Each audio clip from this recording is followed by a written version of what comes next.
Só repetindo aqui, a gente ontem parou aqui no modelo de comunicação, fazendo uma breve retrospectiva, que isso aí é a base da PNL, a gente vai a partir daí, a gente lida com a realidade externa, a coisa entra pelos 5 sentidos e ela começa a ser filtrada e organizada dentro de você.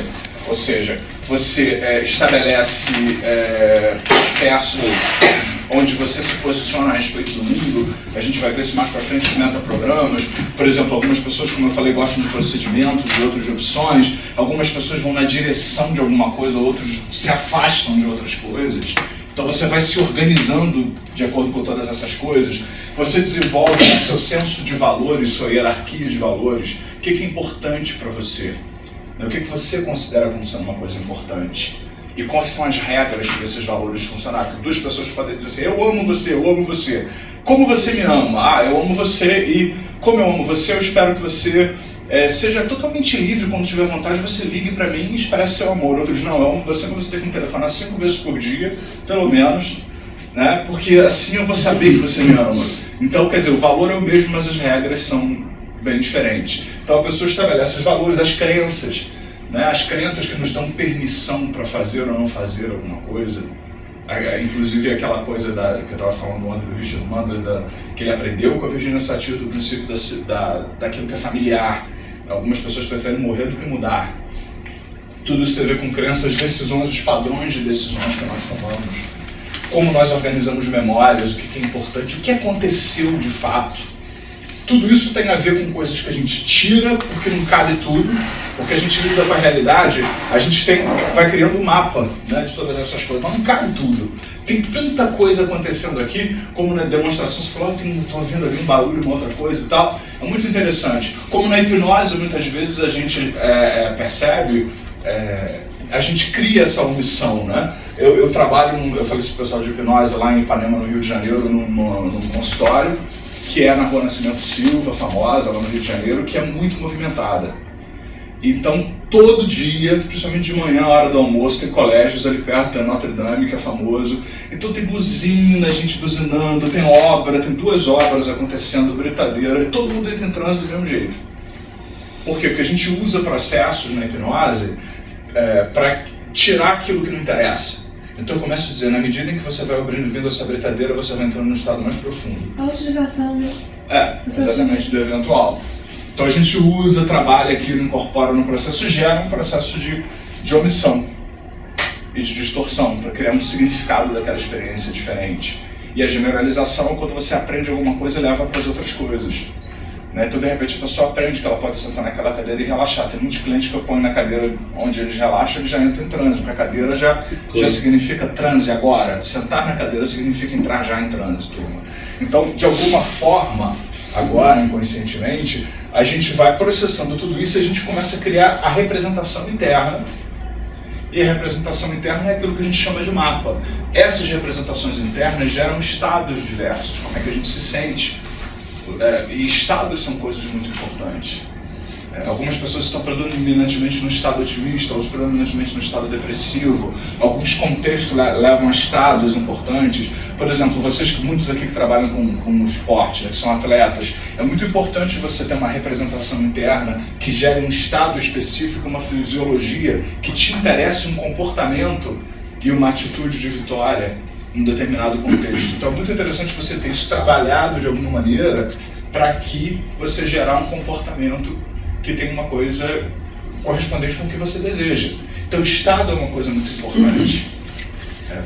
Todos nós podemos gerar um estado independente dele ser espontâneo ou não, mas principalmente em casos como esse, que é a sua profissão, que é o que você trabalha, que você se dedica para fazer aquilo, vocês, isso, eu no caso como palestrante, eu posso um dia que eu não estou muito bem, gerar um estado para estar aqui, eu sei fazer essa coisa acontecer, porque isso aqui é muito bem trabalhado.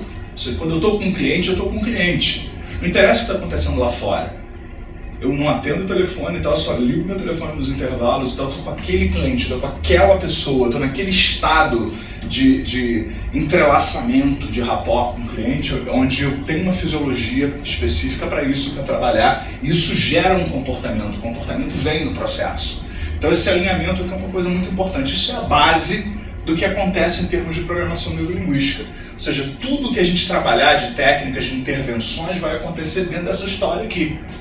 dessa brincadeira aqui. E vocês vão estar vendo isso aqui acontecer o tempo todo. O que a gente precisa entender é que as representações internas geram estados. Esses estados modificam a nossa fisiologia, ou seja, como o nosso corpo está funcionando, e essa fisiologia nos leva a comportamentos, que é aquilo que a gente está emitindo, que a gente está fazendo aqui fora, que a gente está manifestando de uma maneira geral. Então, essa é o início do modelo. Uma limitação, um estado limitante, tem alguma coisa aqui que gera essa representação interna, que está gerando um estado limitante, e isso gera uma fisiologia limitante e um comportamento limitante, por exemplo, uma fobia, a coisa veio daí. Então, o metaprograma, né? Exatamente. Em várias coisas, não só metaprogramas, os valores, o que a pessoa está considerando importante. Às vezes uma regra muito rígida para cumprir um valor. Por exemplo, a pessoa, não consigo relaxar. Por quê? Não consigo relaxar porque eu preciso ter uma casa de praia, na praia, no litoral paulista, senão eu não consigo relaxar. Mas eu não tenho dinheiro para casa de praia, então eu não posso relaxar. Eu fico num estado de tensão interna, minha fisiologia, o coração bate, a pressão sobe, e eu não consigo me comportar bem, fazer um trabalho como deveria. Então, tem em várias dessas coisas. Na verdade, isso aqui gera tudo isso aqui, né? Aquilo que a gente tira, que a gente generaliza, que a gente distorce, organiza os nossos metaprogramas, organiza a nossa hierarquia de valores, as regras, aquilo que a gente acredita. Então, quando a gente vem com as técnicas de PNL, as intervenções de PNL, nós vamos via representação interna, que é aquilo que a pessoa fala, meu problema é isso, tal, blá, blá, blá. Aí você diz, seu problema, você tem isso, você começa a trabalhar aqui. E existe uma sequência ali embaixo, André?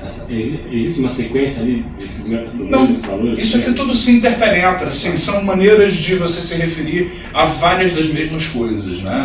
Na verdade, suas memórias têm a ver com as suas crenças. Com as decisões que você está tomando, vai tomar, aquilo que você está reforçando. Aquilo que você está reforçando tem a ver com os metaprogramas que você está se comprometido inconscientemente a expressar num determinado contexto, de uma determinada maneira. Então e a pessoa está sequenciando coisas de uma mesma maneira. Lembra que a gente falou isso ontem? Então, quando você tem a oportunidade de intervir aqui, você gera outras possibilidades para a pessoa, ela começa a pensar, bom, será que eu tenho que usar sempre esses metaprogramas? Será que eu tenho sempre que me afastar de alguma coisa? Ou ser extremamente detalhista quando eu lidar com um relacionamento? Será que eu tenho que acreditar sempre nisso, com essas regras específicas? Alterar essa crença, posso, né? No caso do exemplo que eu dei, será que eu só posso relaxar se eu comprar a casa de praia, ou se eu fizer a viagem para Indonésia agora, e se eu não fizer, será que eu tenho que ficar tenso? Aí a pessoa começa a gerar essas coisas todas. É claro que isso mexe com a emoção, né? Evidentemente. Isso mexe com a emoção. A emoção está distribuída nisso tudo aqui. Muitas pessoas só se permitem emoções diante de certas crenças que elas têm. Elas acreditam que elas só podem relaxar, e isso é uma emoção positiva, por exemplo, relaxar e coisa e tal. Se você for para a Indonésia, se eu não for para a Indonésia, eu não posso relaxar. Isso é uma coisa que ela está acreditando. Então tem um metaprograma aí na direção D. E por aí vai. Então, nós, enquanto practitioners em PNL, conosco e com outros, nós vamos, através do que a gente está detectando no mapa, na representação interna. E como é que a gente detecta o mapa de alguém? Você pode prestar atenção no comportamento dessa pessoa, em como o corpo está a fisiologia. Às vezes a pessoa não está dizendo nada, mas ela entra num lugar, aí você olha para aqui, a veia está fazendo assim, tum, tum, você vê, o coração está, tum, respiração curta. Então você pode calibrar, prestar atenção no comportamento, na fisiologia. Você percebe que às vezes a pessoa que deveria estar num lugar bacana, descontraído, ela está num estado de tensão. Tudo isso aqui nos dá pistas sobre o mapa, sobre a representação interna. Via PNL, você entra dentro disso aqui, né? E começa a perceber como é que a pessoa está fazendo isso, como é que a pessoa organizou isso aqui. E começa a interferir, ajudar a pessoa a fazer novas escolhas e criar novas possibilidades.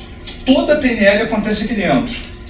Essa é uma mapinha para a gente poder resumir um pouco como é que a PNL funciona.